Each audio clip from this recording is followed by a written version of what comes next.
pinakamayamang syudad dito sa Metro Manila ay San Juan. Alam mo ba yon?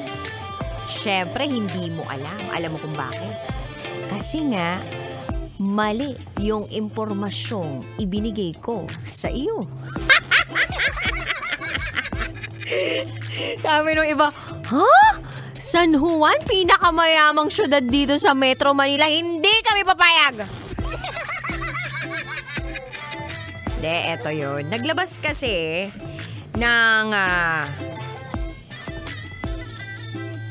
data ang Commission of Audit ng top 10 wealthiest cities in the Philippines ng year 2022.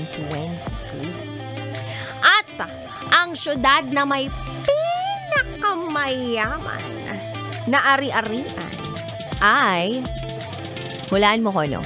Tama! Quezon City. Meron daw itong 443.4 billion petot.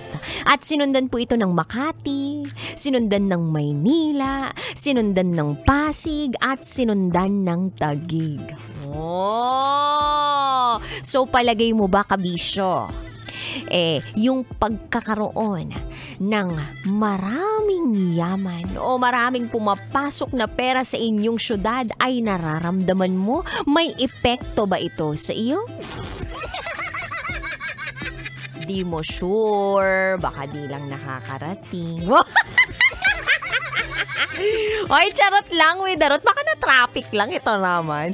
But anyway, bakit nga ba natin to tinatalakay? Bakit nga ba ito ang adlib ni DJ Rakitera? Wala lang, kasi meron yung mga, anong tinatawag na, basta yung mga lista-listahan. Yung mga tinatawag na mga lista-listahan na parang minsan, hindi mo alam kung paniniwalaan mo o hindi. Parang sa mga eskwelahan lang, sasabihin nila, eto yung top 3 schools dito sa Pilipinas, kaya dapat dito ka mag-enroll. Yan. Tapos meron naman sinasabi na, ito yung top 10 radio DJs sa Pilipinas.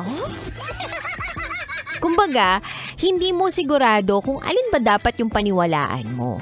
Ito lang yun, kabisyo. Ako, si DJ Rakitera, ako lang ang dapat paniwalaan mo. Wow! Ang lakas yarn. Biro lang. Siyempre, ang aalamin mo talaga kapag may mga lumalabas na listahan, alam mo kung ano? Yung reference. Yan. Saan nanggaling ang data? Kanino nanggaling ang data? Hindi pwedeng sa kapitbahay nyo lang. Dapat sa legit na source siya nanggaling. Kumbaga may extensive research na nagangyari o naganap.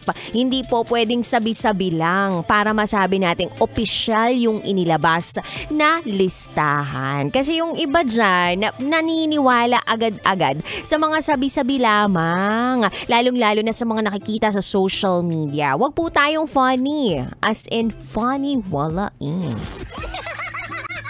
Dapat marunong tayong kumilatis ng tapat, totoo at tunay na klase na impormasyon. Wow, may pag-ganern. Wala lang, gusto ko lang i-share talaga yun, kabisyo, para magtunog matalino ako. Sabog yarn. Anyway, 3 to 5 p.m. tayo magkakasama ngayong araw na ito at siwa kapiling ang babaeng naniniwalang hindi man ako palaging may pera. At least palagi naman akong maganda. This is me, the one and only DJ Rakitera.